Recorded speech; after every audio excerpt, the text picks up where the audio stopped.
તો ગુરુ કોને કહેવાય? તો ગુરુ માં, બાપ, ભાઈ, બહેન અને સાક્ષાત પરબ્રહ્મ પરમાત્મા. તો ગુરુ માં અને ગુરુ બાપ. માં એની કુખેથી જન્મ થાય એ માં. પછી કાળી હોય, ધોળી હોય, ગાડી હોય, ભણેલી હોય, અભણ હોય, તમે પણ માં એ જ માં. બીજા બધા બગડાના વા. માની તોલે કોઈ નહીં. એ મારી કુખેથી જન્મ થાય. એ અહીંયા મહાત્માએ પ્રવચનમાં કહ્યું નસરૂ મહારાજે કે એ જન્મ મરણમાં લઈ જાય, પણ એનાથી બી વિશેષ માં એ ગુરુ કે એના મુખેથી જન્મ થાય અને જન્મ મરણ માંથી ઉગારે. માની કુખેથી જન્મ થાય તો આપણને બધું દેખાય, પણ જો બધું દેખાતું ના હોય તો આપણો જન્મ થયો જ નથી. ભલે આપણે કહીએ કે મારો જન્મ થઈ ગયો, પણ થયો નથી, કારણ કે કશું દેખાતું નથી. અને જો જન્મ થઈ જાય અને બધું દેખાય તો આપણને ખબર નથી કે આપણો બાપ કોણ છે. એ તો માને ખબર છે. એટલે માં આપણને કહે છે, ઓળખાણ કરાવે છે કે આ તારો બાપ છે. માના વચન પર વિશ્વાસ મૂકીએ છીએ, આપણને ખબર નથી. માના વચનો પર આપણે વિશ્વાસ મૂકી દઈએ છીએ અને બાપ જોડે આપણે નાતો નિભાઈએ છીએ.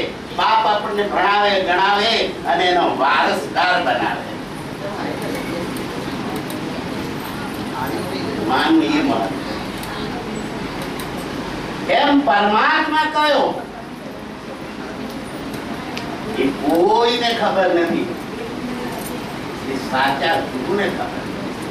જે સદગુરુ મય બની ગયો છે, સદગુરુ સાથે જોડી ગયો, જે સદગુરુ પાસેથી લઈને લોકોને આપી શકે,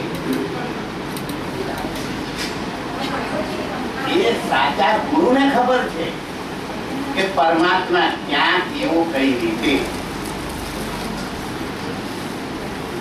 તો ગુરુના મુખેથી જન્મ થાય અને જ્ઞાન રૂપી અજવાળું થાય તો પરમાત્માના દર્શન થાય. અરે પરમાત્માના દર્શન થાય તો પછી પાછું શું રહે? જગા પાક સાફ પાવન થઈ જવી જોઈએ. એમાં કાવા નવા વેર કપડ ચપડ આ કશું ગંદકી ન રહે. પરમાત્મા ગંદકીમાં રહેતો જ નથી.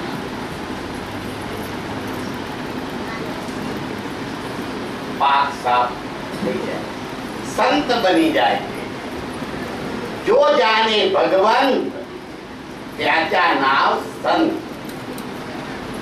અને એ સંત સદગુરુના આદેશ ઉપદેશ પ્રમાણે સદગુરુ આપણને એ વિષય નફરતની ગંદકી સાફ કરવાની.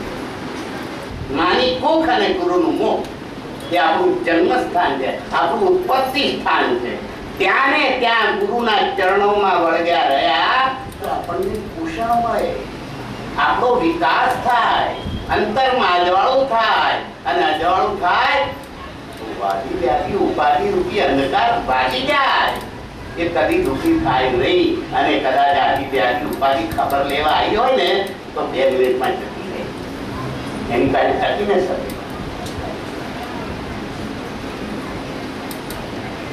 ગુરુ ચરણોમાં જોડાઈ ગયો. ગુરુ, સદગુરુ, પરમાત્મા, નિરાકાર 3.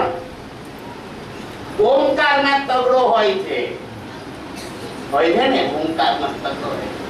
એમ ગુરુ, સદગુરુ ને પરમાત્મા, નિરાકાર એ જ 3. ત્રિશૂળ 3. આદિ વ્યાધિ ઉપાધિ 3. ગંગા, જમના, સરસ્વતી, અલાહાબાદના સંગમ 3. સ્વર્ગલોક, મૃત્યુલોક, પાતાળ લોક 3.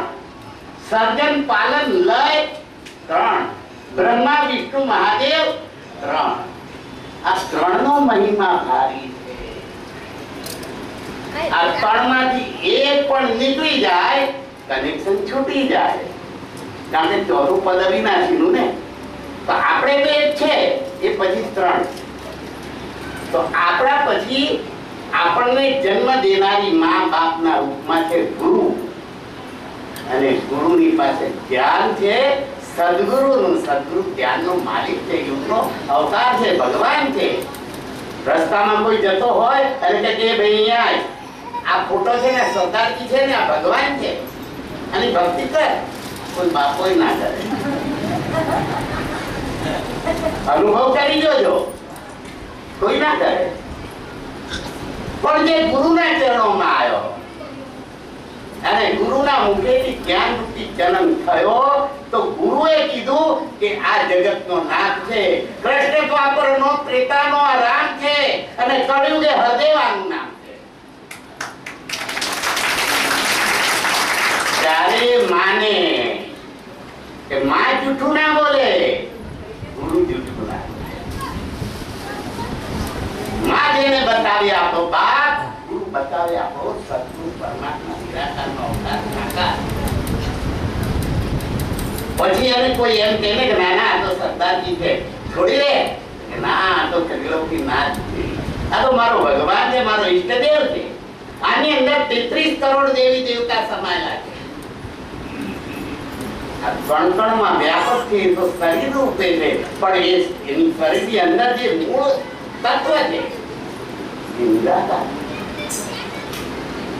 પ્રત્યક્ષ પરમાત્મા નિરાકાર કેવો છે, કયો છે એની ખબર પડે. ખાલી જગ્યા પરમાત્મા નથી, હવા પરમાત્મા નથી. હવામાં પરમાત્મા કરો, ખાલી જગ્યામાં પરમાત્મા કરો, પણ ખાલી જગ્યા તો ભરી જાય. પરમાત્મા તો ના ખાલી થાય ના કરે. ખાલી જગ્યા નાની બી હોય ને ખાલી જગ્યા મોટી બી હોય. પરમાત્મા નાનો મોટો ના હોય. હવા દોડે. અને ગીતામાં લખ્યું કે નૈનમ છેદતી શસ્ત્રાણી નૈનમ દહતી પાવસ, અગ્નિ બાળે નહીં, પાણી પલાળે નહીં, શસ્ત્રો કાપે નહીં, પવન ઉડાડે નહીં. પ્રત્યક્ષ નિરાકાર કયો? આદ સચ જુગાદ સચ હે બી સચ નાનક હોતી બી સચ. હકીકતમાં નિરાકાર કયો કે જે અડોલ राम बिना खाली नहीं सुई धरन की ठोर, जहाँ देखो वहाँ राम है, राम बिना नहीं और. એવી કોઈ જગ્યા નહીં. અને ત્યાં રામ છે, પરમાત્મા છે, નિરાકાર છે, એનું આપણને જ્ઞાન છે. તો કોઈ જગ્યાએ આપણે ખરાબ કર્મ કરી શકીશું ખરા? માણસ હાજર હોય તેનો ડર લાગે છે. તો આપણે જગતનો નાથ ઉભો છે, નિર્ગુણ નિરાકાર ઉભો છે, એનું જ્ઞાન હોય તો આપણે કોઈ એવું કર્મ કરીએ ખરા? કારણ કે એનાથી સારું રહેતું નથી.